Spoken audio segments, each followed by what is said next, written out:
नमस्कार, live news में आपका स्वागत है। पीएम मोदी ने ब्रिक्स के आखिर में ऐसा क्या कहा कि चीन और रूस को चुभने वाला बताया जा रहा है। रूस में पाकिस्तान के राजदूत मोहम्मद खालिद जमाली ने पिछले साल नवंबर में ब्रिक्स में शामिल होने के लिए आवेदन किया था। पाकिस्तान को चीन का समर्थन हासिल था। रूस ने भी पाकिस्तान के आवेदन का समर्थन किया था।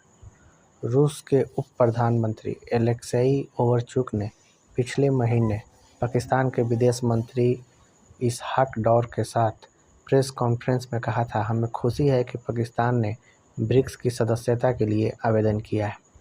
ब्रिक्स और शंघाई कोऑपरेशन ऑर्गेनाइजेशन मैत्रीपूर्ण संगठन है। हम पाकिस्तान की सदस्यता का समर्थन करेंगे। ओवरचुक ने कहा कि पिछले कुछ सालों में ब्रिक्स का विस्तार हुआ। दुनिया भर के देश इसमें शामिल होने के लिए दिलचस्पी दिखा रहे हैं। पाकिस्तान के साथ हमारा बहुत अच्छा संबंध है। ब्रिक्स की स्थापना 2006 में ब्राज़ील, रूस, इंडिया और चीन ने की थी। 2011 में इस गुट में दक्षिण अफ्रीका शामिल हुआ था। जनवरी 2024 में मिस्र, ईरान, इथियोपिया, यूएई को ब्रिक्स का सदस्य बनाया गया।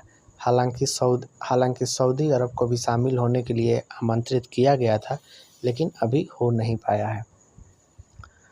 पाकिस्तान को इसमें नाकामी मिला है।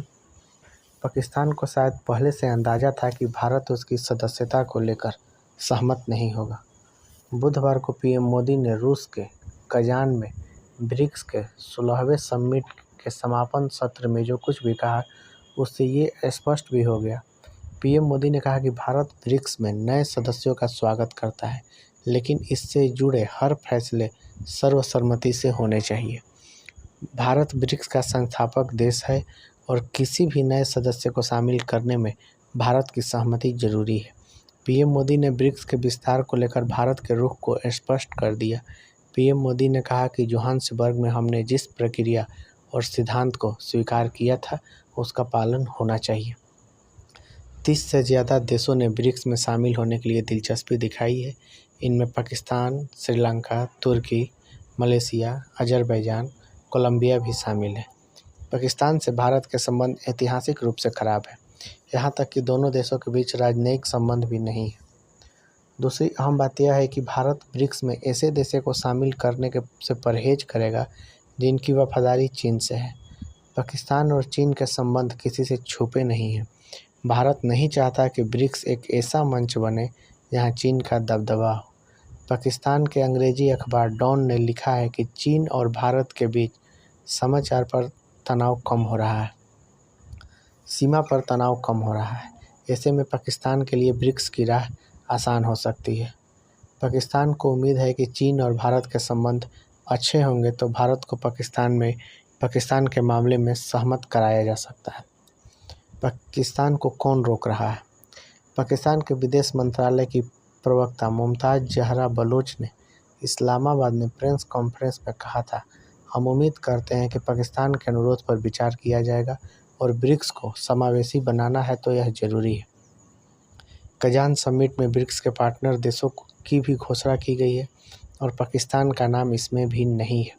ब्रिक्स पार्टनर देशों के रूप में Algeria, Belarus, Bolivia, Cuba, Indonesia, Kazakhstan, Malaysia, Nigeria, Thailand, Turkey, Uganda, Uzbekistan और वियतनाम को शामिल किया गया है। पाकिस्तान के प्रधानमंत्री शहबाज शरीफ की टीम के राना अहसान अफजल खान ने ब्रिक्स की सदस्यता नहीं मिलने पर कहा, पाकिस्तान ब्रिक्स में शामिल होने को लेकर आशावादी है। मेरा मानना है कि पाकिस्तान निकट भविष्य में ब्रिक्स का हिस्सा होगा। जाहिर है कि ब्रिक्स दुनिया की बड़ी अर्थव्यवस्थाओं का मंच है। पाकिस्तान रूस से तेल आयात बढ़ाने जा रहा है। पिछले साल सितंबर में जब रूस ने पाकिस्तान की सदस्यता का समर्थन किया था, तब थिंक टैंक रूट कॉर्पोरेशन में इंडो पैसिफिक के एनालिस्ट डेरेक ग्रॉसमैन ने लिखा था, जब रूस ने एससीओ में भारत को जोड़ा था, तब चीन ने पाकिस्तान को इसमें शामिल किया था। अब रूस ब्रिक्स में भारत की कीमत पर पाकिस्तान का समर्थन कर रहा है और जाहिर है कि पाकिस्तान के ब्रिक्स में आने से चीन को फायदा होगा। जब यूएई, मिस्र, इथियोपिया, ईरान और सऊदी अरब को ब्रिक्स में शामिल करने की बात हो रही थी, तब भी कहा जा रहा था कि चीन अपने हिसाब से नए सदस्यों को शामिल करवा रहा है। अब समझ लेते हैं कि मोदी ने ऐसा क्या कहा कि अगस्त 2023 में सामरिक मामलों के विशेषज्ञ ब्रह्मा चेलानी ने लिखा था, ऐसा लगता है कि नए सदस्यों को शामिल करने के मामले में चीन की छाप है, जो रूस के समर्थन से ब्रिक्स को आक्रामक तरीके से विस्तार दे रहा है। जिस तरह से चीन ने एससीओ में भारत को सिर्फ पाकिस्तान के साथ ही आने दिया, उसी तरह अब ब्रिक्स में प्रतिद्वंदियों की जोड़ी में भारत और चीन के अलावा दो नए भू-राजनीतिक अगस्त 2023 में सामरिक भू-राजनीतिक प्रतिद्वंदी होंगे, ईरान और सऊदी अरब। चेलानी का मानना था कि भारत को यूएई से दिक्कत नहीं है, लेकिन ईरान और सऊदी अब परीक्षा के घड़ी में भारत नहीं बल्कि चीन के साथ होंगे। थिंक टैंक ब्रुकिंग्स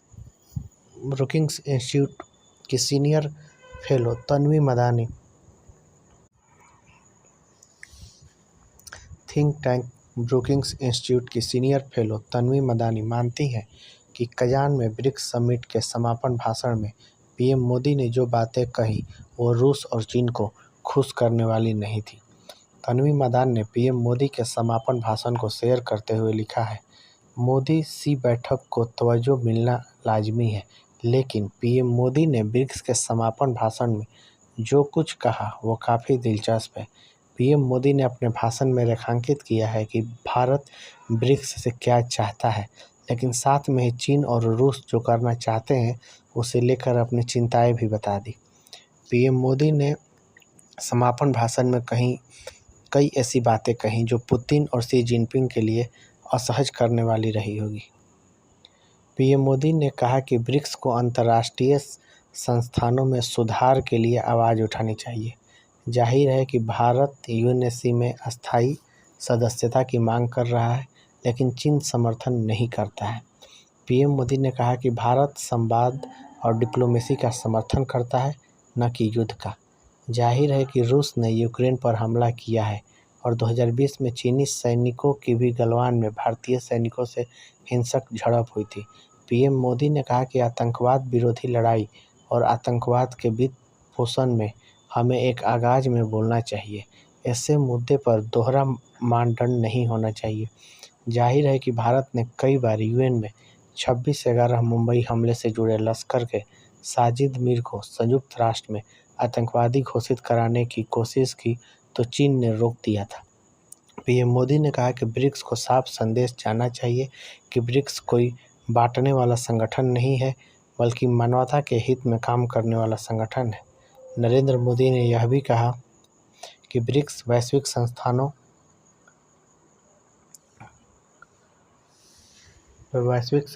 की जगह हासिल करने के लिए नहीं है, बल्कि उसमें सुधार की वकालत करता है। जाहिर है कि संयुक्त राष्ट्र और वर्ल्ड बैंक जैसे वैश्विक संस्थानों को रूस और चीन पश्चिम प्रस्थ संगठन कहते हैं। ऐसे में ब्रिक्स के मंच से मोदी का यह मानना कि शी जिनपिंग और पुतिन के लिए सुखद नहीं रहा होगा। पीएम मोदी ने कहा कि सभी फैसले सर्वसम्मति से होने चाहिए और ब्रिक्स के संस्थापक सदस्यों का सम्मान होना चाहिए।